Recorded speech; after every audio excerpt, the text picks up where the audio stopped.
portal's open. So All right, guys. If you want to just raise your hand in the bar there, and we can start with questions for Coach.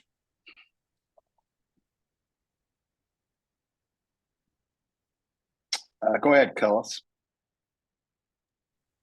Hey, Jerome, glad you made it safe out there to Iowa. I guess my question for you is, we saw a few teams decide they didn't want to play in this. What made it a good choice for you guys to play in the NIT? man, it's a blessing to have the opportunity to play in postseason. Uh, when I was at Baylor, we got to play in it 3 times. 2 times we went to the championship game. One time we won it. Just our thing is just being able to spend another day together as a team.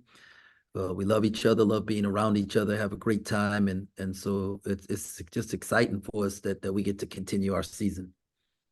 Are you going to have a full roster available tomorrow? Yeah, yeah. Everybody's as healthy as we've been, and I mean, I think our guys are excited to play. At least they pretended really well at practice today. If they're not, Okay. Is there any temptation from you to maybe play some reserves, play some younger guys just a little bit more than usual, just because, it's the NIT, not the NCAA tournament? yeah, there's that thought, and what I'm gonna do is play the guys who look like they're the most excited to be out there, and may go a little bit deeper. We obviously the goal is to try and win. We're gonna do whatever it takes to win. Um, we'll see. It'd be nice to make sure that everybody got some playing time in there as well. All right, great. Hey, good luck tomorrow. Thank you. Next question to Tim Everson.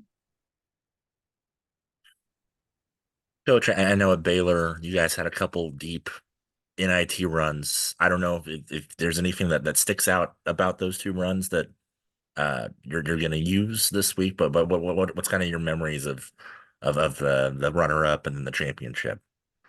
Yeah, the runner up here, it was we had a long losing streak going into the Big 12 tournament. And then when we got to the Big 12 tournament, that's when we switched to playing the zone and really got the guys to see it as a brand new season. We won 3 games in 4 days, lost in a championship game to Mizzou, and which allowed us, because we had a winning record now, to play in the NIT. So we was excited about that, and it was some great games. We got to an extra home game because we'd lost senior night, so being able to win the last game at home that year was great for those seniors. And then 2 good road wins. I think one at VCU, a Seth Greenberg team, and then we went to Auburn, and it was their new arena. I think Lebo was the coach there. And then we got to go to New York, man, and play New York. And I think we beat San Diego State in the semifinals, and then played Penn State in the championship game. And Penn State had bust down like 36 buses of students, and it was a whiteout. And so it was really cool. We ended up losing the game, but it was a great experience. And so I mean, the goal is to play in the NCAA tournament. When you get in the NIT, man, if you can get to that Final Four, it's a really special experience for everybody. The year we won it, we got on a roll, and our mantra that year was, we thought we was an NCAA tournament team. We just didn't do what we needed to do, and was able to make some adjustments in there and went on a roll, and winning that NIT championship, and being, there was only 6 teams still, was 4-2. The 6 teams still playing at that time, and we happened to be 2 of them. So it was really cool. Everybody watched the NIT that year, because it was the only game being played, and that was really special for us in our program.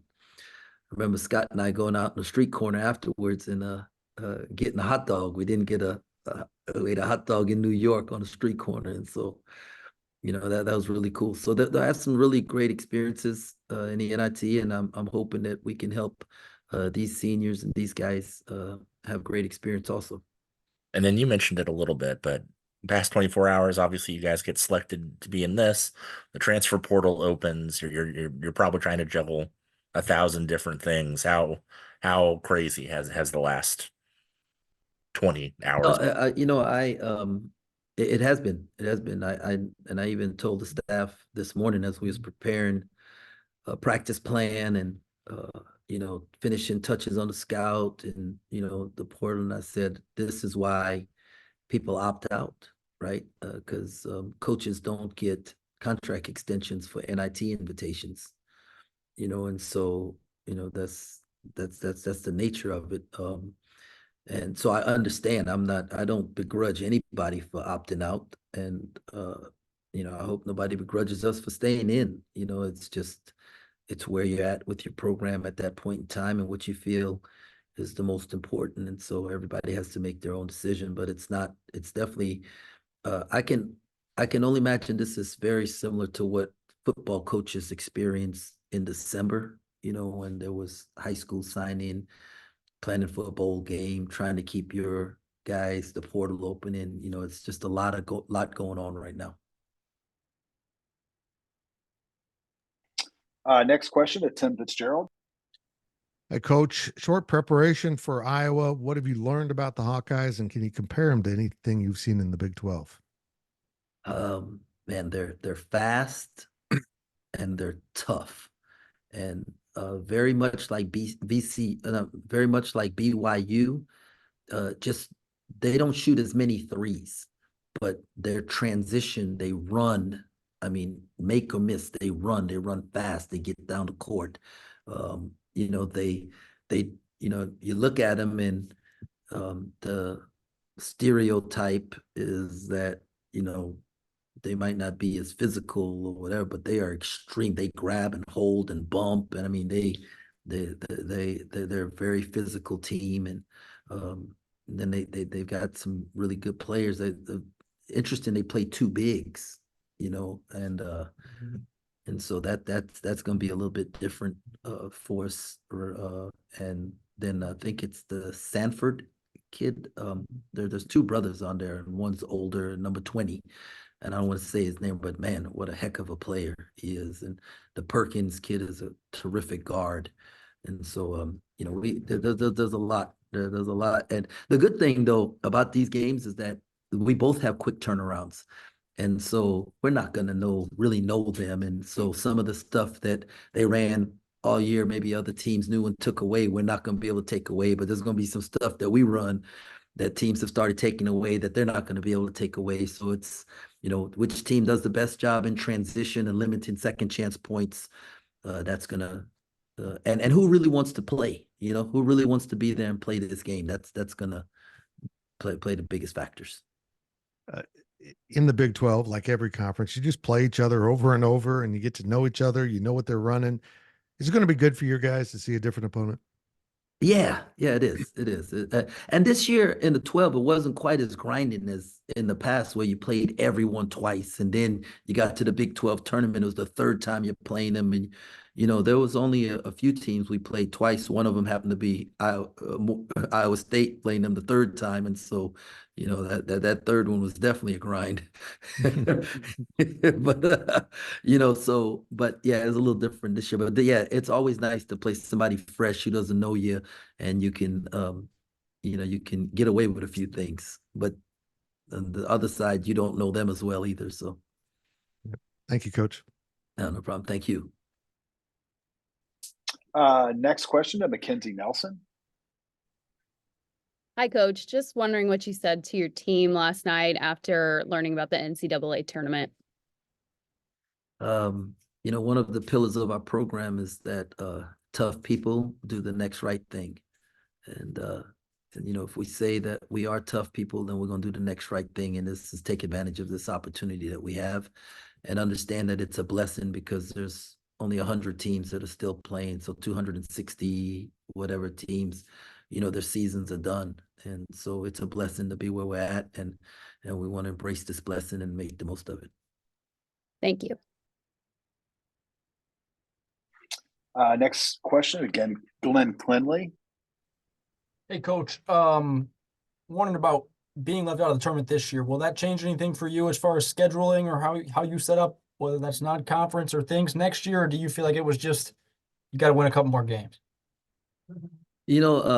That's a really good question. And, as soon as it was over, I looked at it and I was like, I thought if you go 9-9 in the Big 12 in the regular season, that you'll make the NCAA tournament. And, I'm looking at it and I'm saying, man, I don't know if we make it if we went 9-9 based on the way things fell. And so I've called and talked to several people who are their expertise is in scheduling and examining this thing. And did we fall short? Did I not schedule correctly? What didn't happen? I think it boils down to that we needed to win 2 more games this year, whether it was 1 in the non-conference and 1 in conference, whether it was 2 in the non-conference. If you beat Nebraska and USC, people think we in. If we win Nebraska or USC or Miami and win 1 more Big 12 game, then we're in. It's just there's a lot of that. It boils down to winning, man. Like we next year, the plan is not to try and get to the NCAA tournaments to win and try and get better seeding. And that's going to be the plan, and we're going to attack that through recruiting and player development, and so that we're not in this situation next year. And I'll ask you this one because I know that you care a lot about K-State and not just your program. The women's team has a pretty unique opportunity to host NCAA tournament games. What would be your message maybe to the fans on just the responsibility they hold to give those ladies, the recognition and the crowd they deserve this weekend? Oh yeah, no, I'm excited about our women playing and getting to host. And when I was at Baylor, you got to see that happen several times and got to be a part of that. And so I hope that our fans, and I know they will, because we got the best fans in the country. They're going to show up and show out. We're going to turn Bram into the octagon of doom and provide the best home court advantage and just support our women. Just so excited for Coach Mitty and the team, and looking forward to cheering them on. Thank you, Coach. Looks like we have one more question for Kevin Feld. Coach, obviously with the transfer portal opening up now, and you having to prepare for Iowa, how much responsibility sort of falls on the assistants to, either work the scout or work the portal? And, do you feel like there's more responsibility now on those guys to navigate this sort of weird period in the schedule? Yeah, it is, but I'm blessed to have the best staff in the country and guys who they're not one-dimensional. They can recruit, they can coach, they can evaluate, they can prepare scouting reports, they can deliver scouting reports, they can game plan, and so saying that many hands make light work. And so we got many hands, and we're all hands on deck, and we're all doing everything right now. And so I'm excited. It's a lot of fun, because you're talking to new kids, you're evaluating your needs, you're scouting a new opponent. There's a lot going on. So this is what we signed up for, and we're excited about it, and we have great energy, and so looking forward to and embracing all of this.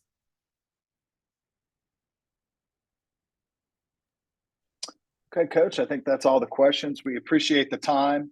Appreciate everybody jumping on a short period of time. Thanks, Hey, guys. thank you, everybody. Thanks, Coach.